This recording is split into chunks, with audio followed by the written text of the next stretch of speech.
Although we are gathered here for the same reason, we hail from different lands. Some were born and raised in the Alexandria of old, while others came to us from Tuliolal. It was from this union of diverse peoples that a new Alexandria was born. The only home that our younger generation knows. How did we overcome the barriers between us? What moved us to join hands in common purpose beneath crackling skies? You know the answer. We survived. We thrived because Queen Sphene brought us together.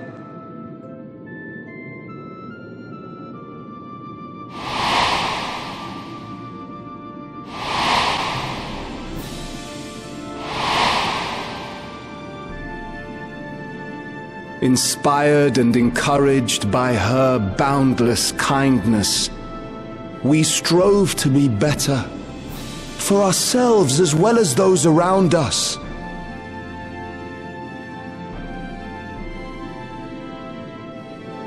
And in Her Majesty's absence, there is a sadness beyond words. Yet we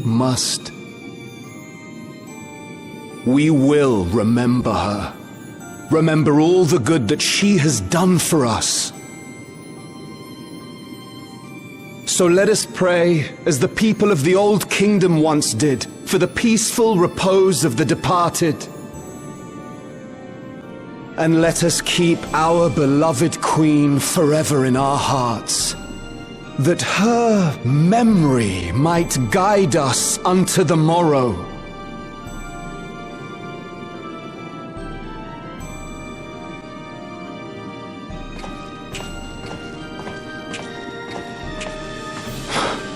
Would that I could find solace in my own words.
Was Queen Sphene taken to the cloud?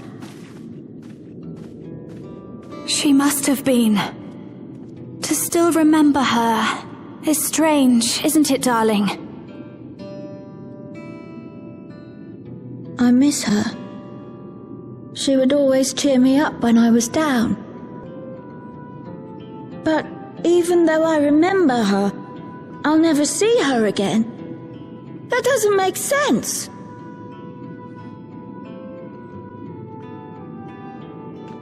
It seems that's what it means to die, I'm afraid. But what will happen to us?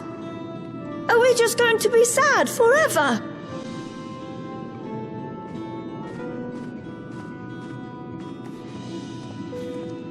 what will happen indeed. Everything that we have, we owe to Queen Sphene. How are we to go on without her? I still remember Her Majesty so clearly. If only I didn't, I might feel better about the future of our realm. Perhaps we should also consider moving to Tuliolo. The journey won't be easy, but it'd be better than staying here in uncertainty.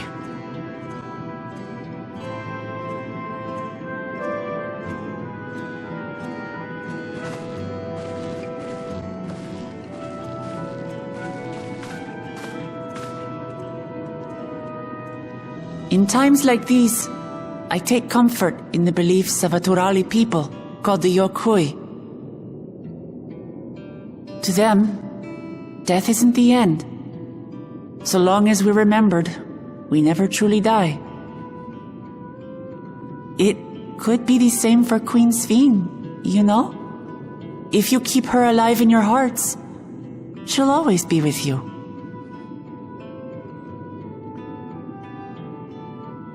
But we still won't be able to see her, right?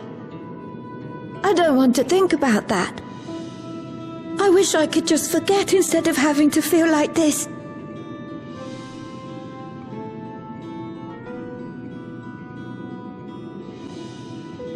I'm sorry. I didn't mean to impose. Please, mourn your queen however you see fit.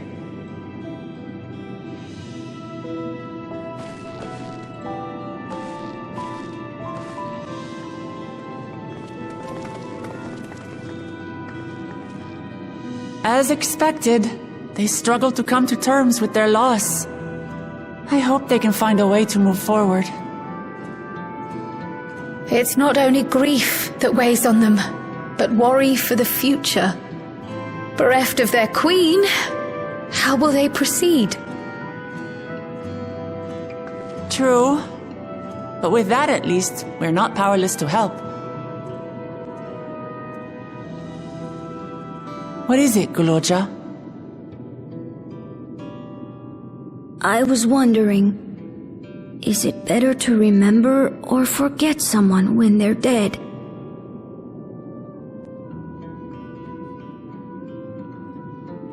I remember my father, and every time I think of him, it hurts. It's the same with Queen Sphene. Knowing that she's gone makes me feel sad. But it's different with my mother. I never knew her, so I don't feel as bad.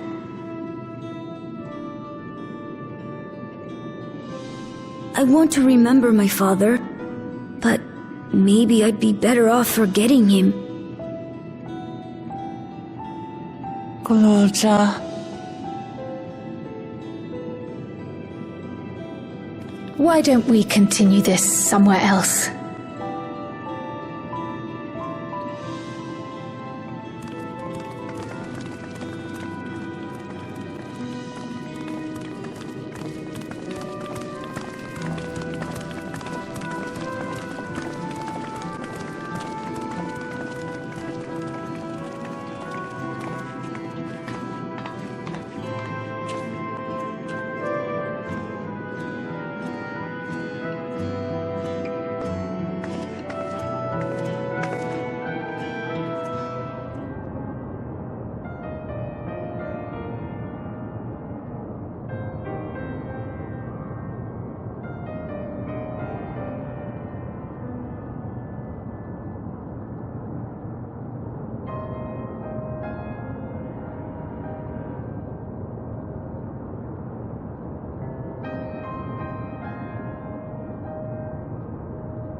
for all the talk of my brother felling this beast, he only imprisoned it, like Vali Armanda. From what I could tell, they sought to transfer people's souls and memories into bestial vessels at that facility. The Tural Vidral explains the need for a remote location. It was doubtless their prime subject. Though I expect Gulool Ja did not foresee the opportunities it presented when he imprisoned the creature.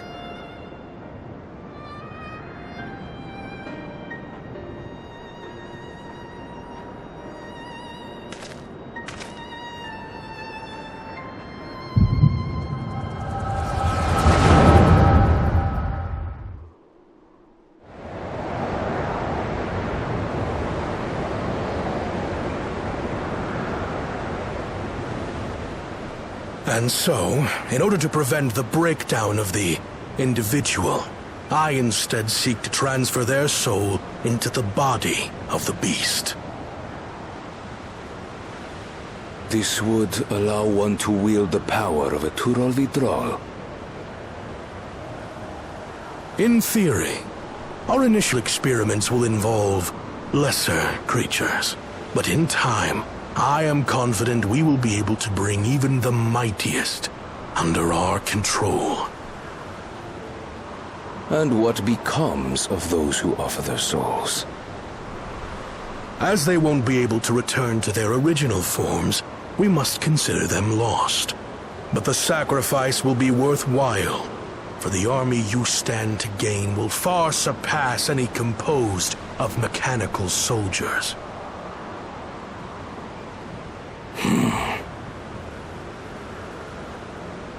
Very well.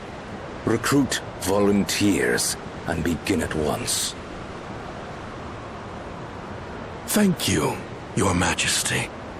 I shall return to the observatory and see to the necessary preparations.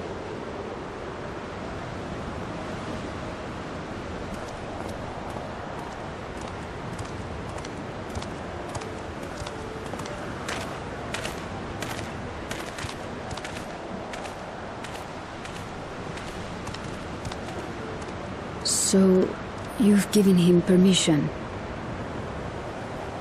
Teeshal Ja, you will assist Kaniloka. As one of the Land's Guard's finest chirurgeons, your knowledge may be of use in his experiments.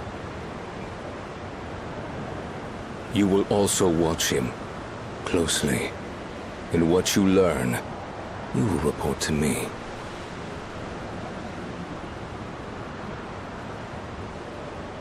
You object to his project? Or are you incapable of performing this duty? No, Your Majesty. Whether we shelter within the dome or expand beyond it, we require great power. But with no one to rely upon, we must take that power for ourselves, even if the means are questionable. I will do as you command. But if Kaniloka's work bears fruit, I wish to beg a boon.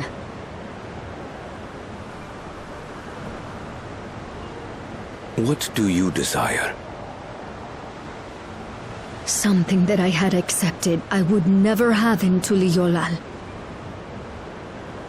That I believed would forever be beyond me. That it was foolish to covet. But here and now, it is close. So very, very close.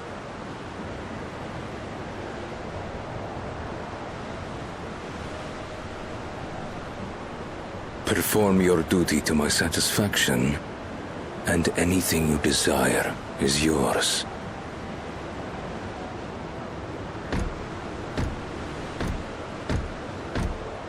That which I seek does not lie within this dome. Here, I cannot prove the miracle. But if what you seek is at hand, then you may claim it, for it has no value to me.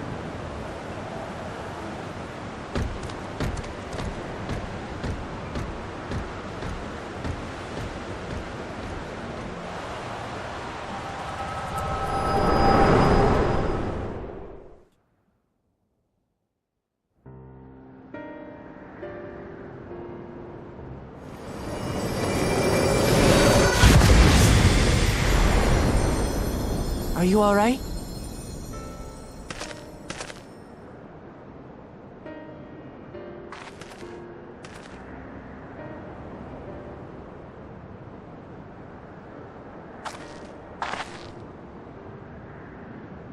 Teeshal Ja.